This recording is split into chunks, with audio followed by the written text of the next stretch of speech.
नमस्कार, स्वागत है आपका बिहार समाचार में। बिहार वालों के लिए आज सबसे बड़ी घोषणा हो गई है। तो वहीं फिर से हड़ताल शुरू हो गया है। सड़कों पर फिर से जाम लगाया जा रहा है, सड़कों पर आगजनी की जा रही है। फिर से ट्रक ड्राइवरों और ऑटो ड्राइवरों का हड़ताल शुरू हो गया। तो वहीं किसानों के लिए खुशखबरी है। महिला किसानों को केंद्र सरकार अब पीएम किसान सम्मान निधि योजना के तहत 12-12 हजार रुपए देने वाले हैं। साथ ही गरीबों के लिए भी कई बड़ी घोषणाएं कर दी गई। तो आज के बिहार की महत्वपूर्ण खबरों पर बात करेंगे। इससे पहले आपसे एक छोटी सी अनुरोध है, कृपया वीडियो को एक प्यारा सा लाइक अवश्य कर दीजिएगा। आपका लाइक करना ही हमारी मेहनत का फल होता है।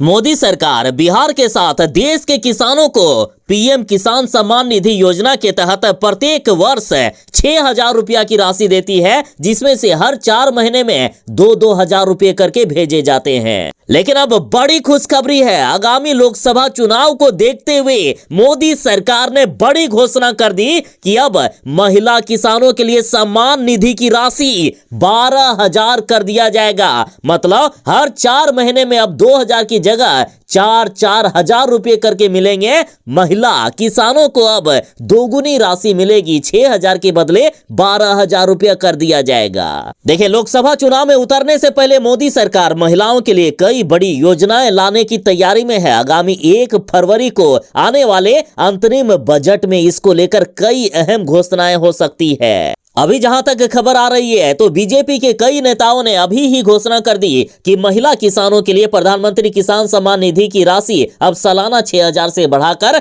12,000 रुपया कर दिया जाएगा। और सुनिए, इससे भी बड़ी खुशखबरी है कि आर्थिक रूप से वंचित महिलाओं के लिए यानी गरीब महिलाओं के लिए भी कैश ट्रांसफर करने की स्कीम शुरू होने वाली है। मतलब गरीब महिलाओं को सीधे उन्हें पैसे दिया जाएगा। इतना ही नहीं, केंद्र सरकार 21 वर्ष से अधिक उम्र की उन महिलाओं के लिए भी कैश ट्रांसफर स्कीम लाने पर विचार कर रही है, जिन्हें सरकार की किसी भी वेलफेयर स्कीम का लाभ नहीं मिल रहा है। और खबर है कि मनरेगा में काम करने वाली महिलाओं को पहले प्राथमिकता दी जाएगी।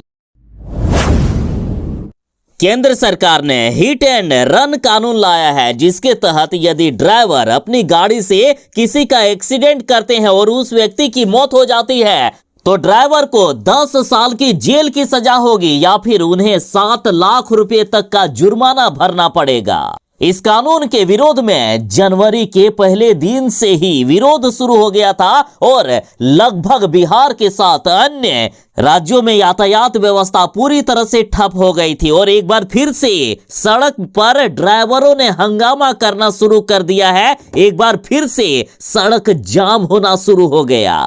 केंद्र सरकार ने आश्वासन तो दिए थे कि अभी ये कानून लागू नहीं किया जाएगा, लेकिन फिर से कानून को लागू किया जा रहा है। और इसके विरोध में बिहार में फिर से सड़क पर उतर गए हैं ड्राइवर। सड़क पर टायर जलाकर विरोध किया जा रहा है। बिहार के कई जिलों से खबरें आ रही है कि यातायात व्यवस्था फिर से ठप पड़ रही है। बीते बुधवार की बात करें तो बुधवार को गया, सिवान, शेखपुरा सहित राज्य के विभिन्न शहरों में वाहन चालकों ने जमकर प्रदर्शन किया और कई जगहों पर सड़कों पर गाड़ियां खड़ी कर दी। ड्राइवरों के प्रदर्शन के कारण कई जगहों पर जाम लगा रहा। सिवान में प्राइवेट एम्बुलेंस चालकों ने कानून के विरोध में सड़क जाम कर दिया। साथ ही कई जिलों में ऑटो चालकों ने भी जाम में समर्थन दिया है। तो वहीं ट्रक और बस चालकों ने भी विरोध को और भी तेज करने का आह्वान कर दिया।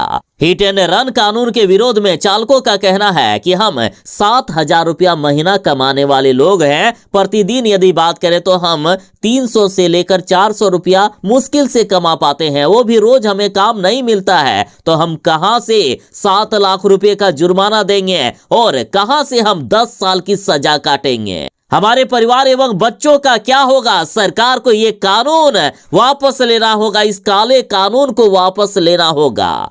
और यदि इस कानून को तुरंत वापस नहीं लिया गया तो ट्रक ड्राइवरों, ऑटो ड्राइवरों और अन्य ड्राइवरों ने फिर से महाप्रदर्शन और महाहड़ताल करने का ट्रक ड्राइवरों और अन्य ड्राइवरों ने आह्वान कर दिया है। बिहार में जानलेवा ठंड बढ़ने वाली है। आज तक बिहार में इस सीजन में इतनी ज्यादा ठंड कभी नहीं बढ़ी थी जितने इस बार बढ़ने को लेकर मौसम विभाग ने खतरनाक अलर्ट जारी कर दिया। मौसम विभाग का कहना है कि इस बार कोल्ड डे घोषित हो गया है। इस बार शीतलहर जैसे हालात उत्पन्न हो गए। बिहार के मौसम में शुक्रवार से भयानक बदलाव आने वाला है। मकर संक्रांति के दौरान सबसे ज्यादा ठंड बढ़ने के आसार हैं। अब बिहार वालों का सामना कड़ाके की ठंड से होने वाला है। पछुआ हवा से बढ़ेगी कनकनी। अभी 5 दिनों तक किसी तरह की कोई भी राहत नहीं मिलेगी। साथ ही न्यूनतम पारा 4 से 5 डिग्री सेल्सियस तक गिर सकता है। वैसे तो मौसम विभाग ने कहा है कि 12 जनवरी से ही शीतलहर और शीत दिवस के आसार हैं। मौसम विभाग की ओर से इस सीजन में पहली बार प्रचंड ठंड का पूर्वानुमान जारी किया गया है। साथ ही सुबह और शाम में घना कोहरा छाया रहेगा। कई जिलों में न्यूनतम दृश्यता 30 से 40 मीटर तक रह सकती है, अतः जरा सावधान रहें। पटना में 200 से भी ज्यादा मकानों पर चलेगा बुलडोजर। खाली कराने के लिए भेजा गया है इनको नोटिस। देखिए, जिला प्रशासन ने गंगा किनारे खाली पड़े जमीन की मापी कर ली है। यहां करीब 10 एकड़ जमीन है जिस पर अतिक्रमण है। गंगा नदी की दूरी अधिक होने के कारण लोगों ने खाली जमीन पर अवैध निर्माण कर लिया है और अब इस अतिक्रमण पर बुलडोजर चलने वाला है। देखिए, बड़ी खबर है कि पटना में गंगा किनारे अवैध रूप से बने 200 से भी अधिक स्ट्रक्चर तोड़ दिए जाएंगे। इसमें अवैध रूप से बनाए गए कच्चे व पक्के मकान के साथ ही होटल और गोदाम भी शामिल है। अतिक्रमण वाले इलाकों में माइक से प्रचार भी किया जा रहा है। सरकारी जमीन नहीं खाली करने पर अवैध रूप से बने स्ट्रक्चर को ध्वस्त कर दिया जाएगा और इनमें दीघा, मैनपुरा व एलसीटी घाट के पास सरकारी जमीन पर सबसे ज्यादा अतिक्रमण है। और देखिए, बीते सोमवार को 100 से भी ज्यादा स्ट्रक्चर ध्वस्त भी कर दिए गए हैं और जिनके बचे हैं उनके भी स्ट्रक्चर ध्वस्त किए जाएंगे।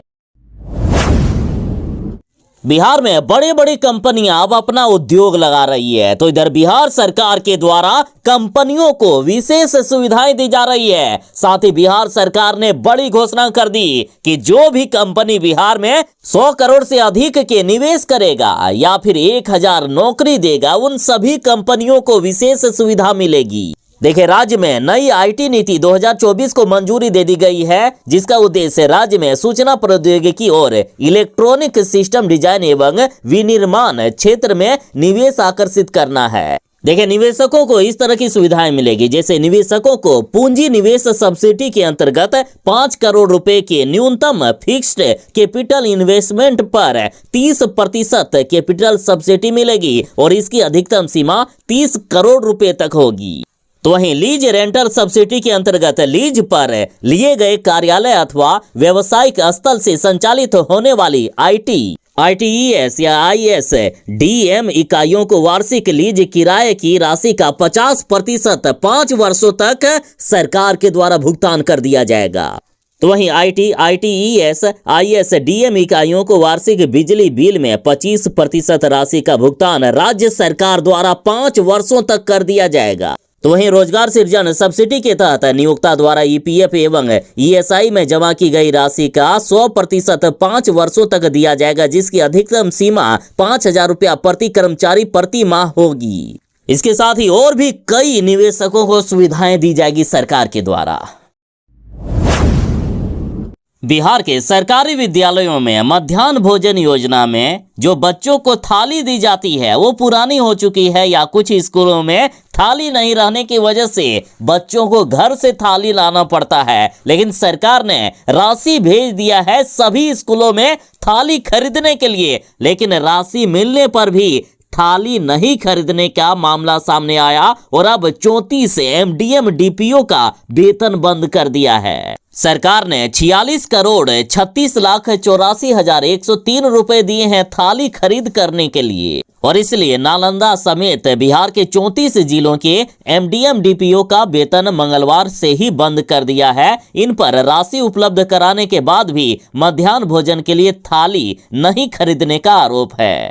अपर मुख्य सचिव के पाठक के आदेश पर एमडीएम निदेशक मिथिलेश मिश्रा ने ये बड़ी कार्रवाई की है। और इनको वार्निंग दिया गया है कि आदेश का पालन करने तक वेतन का भुगतान नहीं किया जाएगा।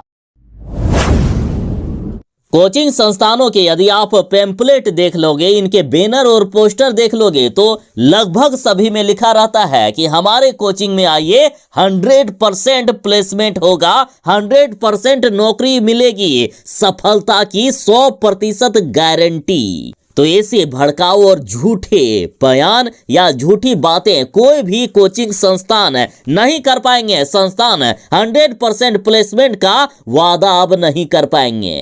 देखिए, केंद्रीय उपभोक्ता संरक्षण प्राधिकरण यानी सीसीपीए ने कोचिंग संस्थानों के भ्रामक विज्ञापनों पर नकेल कसने के लिए दिशा निर्देश दे दिया है। देखिए, उपभोक्ता मामले, खाद्य और सार्वजनिक वितरण मंत्रालय ने कहा है कि कोचिंग संस्थान 100% चयन, नौकरी की गारंटी या प्रारंभिक या मुख्य परीक्षा पास करने की गारंटी का दावा अब नहीं कर सकेंगे। अब कोचिंग संस्थानों को अपने विज्ञापन में सही जानकारी देनी होगी। कोई भी भ्रामक जानकारी यदि देते हुए कोई भी कोचिंग संस्थान पकड़े गए तो उन पर कानूनी कार्रवाई की जाएगी। जाने वाली है बिहार के इन शिक्षकों की नौकरी। शिक्षा विभाग के अपर मुख्य सचिव के पाठक ने अल्टीमेटम दे दिया है इन शिक्षकों को। देखिए, प्रथम चरण की शिक्षक बहाली में नियुक्ति पत्र ले चुके वैसे शिक्षकों के खिलाफ अब बड़ा एक्शन होने वाला है जिन्होंने अभी तक स्कूलों में योगदान नहीं दिया है। ऐसे शिक्षकों के खिलाफ विभाग जल्द ही कार्रवाई करेगा। इसको लेकर माध्यमिक शिक्षा निदेशक ने आदेश जारी करते हुए इन शिक्षकों को 1 सप्ताह तक का समय दिया है। यदि 1 सप्ताह के अंदर ये शिक्षक स्कूलों में योगदान नहीं करेंगे तो इनको अब नौकरी करने का कोई भी हक नहीं रहेगा। इनकी नौकरी समाप्त कर दी जाएगी। शिक्षा बहाली के दूसरे चरण का मामला पटना हाईकोर्ट में पहुंच गया है। परीक्षा रद्द कराने को लेकर रीट याचिका दायर कर दी गई है। देखिए, एक तरफ जहां 13 जनवरी को मुख्यमंत्री नीतीश कुमार जी दूसरे चरण की शिक्षक बहाली में पास हुए शिक्षकों को नियुक्ति पत्र सौंप रहे हैं, साथ ही 15 जनवरी के बाद से इन शिक्षकों को स्कूल भी आवंटित कर दिया जाएगा। तो इधर बड़ी खबर आ रही है कि शिक्षक बहाली के दूसरे चरण परीक्षा में भाषा का पेपर हटाए जाने से नाराज उर्दू बंगला भाषा के अभ्यर्थियों ने पटना हाईकोर्ट में रीट याचिका दायर की है और रीट याचिका के द्वारा पूरी परीक्षाओं को निरस्त करने के लिए अनुरोध किया गया। याचिकाकर्ता मुफ्ती मोहम्मद हसन रेजा का कहना है कि बिहार सरकार ने जो परीक्षा ली है उसमें अनियमितता हुई है।